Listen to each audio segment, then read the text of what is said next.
اے اُمّ عمارہ، جتنی طاقت تجھ میں ہے کسی اور میں کہاں ہوگی۔ اسی دوران میں وہی مشرک جس نے عبداللہ کو زخمی کیا تھا پلٹ کر پھر حملہ آور ہوا۔ حضور صلی اللہ علیہ وآلہ وسلم نے اُمّ عمارہ سے فرمایا، اُمّ عمارہ سنبھلنا، یہ وہی بدبخت ہے جس نے عبداللہ کو زخمی کیا تھا۔ حضرت اُمّ عمارہ جوش غضب میں اس کی طرف جھپٹی اور تلوار کا ایسا کاری وار کیا کہ وہ دو ٹکڑے ہو کر نیچے گر پڑا۔ سرور عالم صلی اللہ علیہ وآلہ وسلم دیکھ کر متبسم ہو گئے اور فرمایا، اُمّ عمارہ، تو نے اپنے بیٹے کا خوب بدلہ لے لیا۔ جنگ کے دوران میں ایک بدبخت نے دور سے حضور پاک صلی اللہ علیہ وآلہ وسلم پر پتھر پھینکا، جس سے آپ کے 2 دندان مبارک شہید ہو گئے۔ دندان مطلب آپ صلی اللہ علیہ وسلم کے 2 دانت جو ہیں وہ شہید ہو گئے۔ شمع رسالت کے پروانے مضطرب ہو کر ادھر متوجہ ہوئے تو ابن کمیہ نامی ایک کافر گھوڑا دوڑاتا ہوا حضور پاک صلی اللہ علیہ وآلہ وسلم کے قریب پہنچ گیا اور تلوار کا ایک بھرپور وار کیا۔ حضور صلی اللہ علیہ وآلہ وسلم خود پہنے ہوئے تھے، یہ ایک لوہے کی ٹوپی ہوتی ہے جو لڑائی کے دوران میں پہنی جاتی ہے۔ تو ابن کمیہ کی تلوار خود پر پڑی اور اس کی 2 کڑیاں آپ صلی اللہ علیہ وآلہ وسلم کے رخسار مبارک میں گھس گئیں اور خون کی دھاریں پھوٹ نکلیں۔ یہ سب کچھ چشم زدن میں ہو گیا، یعنی اچانک یہ سب کچھ ہو گیا۔ تو حضرت اُمّ عمارہ رضی اللہ تعالی عنہا بے تاب ہو گئیں اور آگے بڑھ کر ابن کمیہ کو روکا۔ یہ شخص قریش کا نامی شاہ سوار تھا، لیکن شیر دل اُمّ عمارہ رضی اللہ تعالی عنہا بالکل ہراساں نہ ہوئیں، بالکل نہ گھبرائیں اور اس پر نہایت جرأت کے ساتھ حملہ کیا۔ اب یہ جو ابن کمیہ تھا، اس نے زرہ پہنی ہوئی تھی۔ یہ زرہ جو ہے یہ میٹل شیٹ کا ڈریس ہوتا ہے جو اس زمانے میں جو ہے لوگ لڑائی کے دوران میں پہنا کرتے تھے۔ تو اس لیے اُمّ عمارہ کی تلوار نشانے پر نہ لگی اور ابن کمیہ کو جو ہے جوابی وار کرنے کا موقع مل گیا۔ اس سے ان کے کندھے پر شدید زخم آیا، لیکن ابن کمیہ کو بھی وہاں ٹھہرنے کی جرأت نہ ہوئی اور وہ تیزی سے گھوڑا دوڑاتا ہوا بھاگ گیا۔ حضرت اُمّ عمارہ کے زخم سے خون کا پرنالہ بہہ رہا تھا۔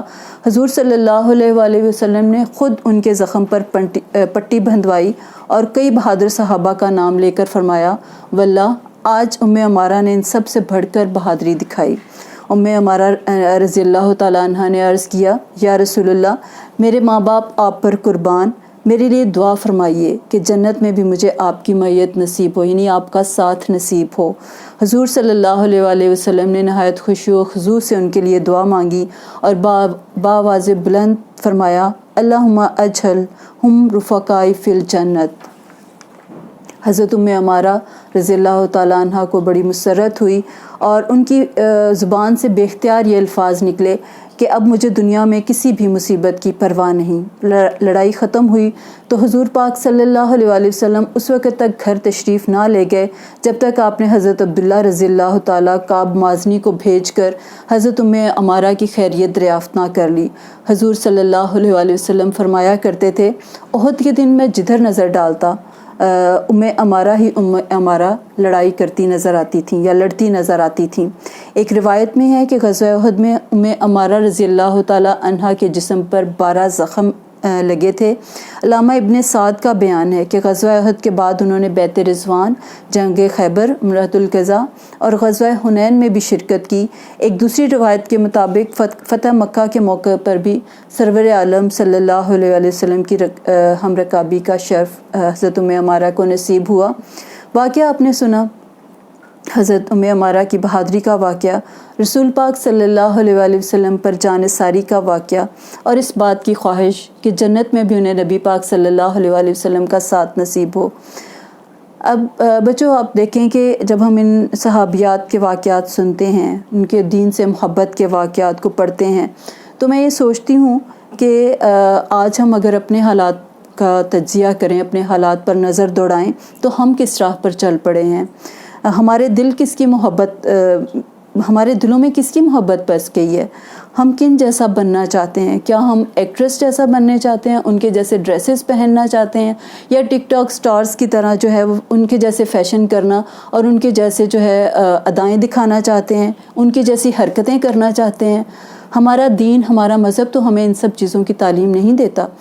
ہماری صحابیات تو نبی پاک صلی اللہ علیہ وسلم کی پیروی کو اپنی جو ہے شان سمجھتی تھیں اور ان پر جان قربان کرنے کے لیے ہر وقت تیار رہتی تھیں. وہ قرآن پاک کی اس آیت کے مطابق اپنی زندگی گزار رہی تھیں، واطیع اللہ واطیع الرسول، کہ اللہ اور اس کے رسول کی اطاعت کرو. لیکن آج ہمارا طرز عمل تو بالکل مختلف ہے. ان صحابیات کے واقعات کو سنانے کا مقصد یہ ہے کہ ان واقعات کے سننے کے بعد اگر کوئی ایک بھی بچہ دین کی راہ اپنا لیتا ہے، دین کی طرف پلٹ آتا ہے، تو ہم سمجھیں گے کہ ہم نے اپنے مقصد میں کامیابی حاصل کر لی ہے. اللہ تعالی ہم سب کو ان صحابیات کی طرح نبی پاک صلی اللہ علیہ وسلم کی پیروی جو ہے کرنے کی توفیق عطا فرمائے، اور اللہ تعالی ہم سب کو عمل کی توفیق عطا فرمائے. آمین. اللہ حافظ.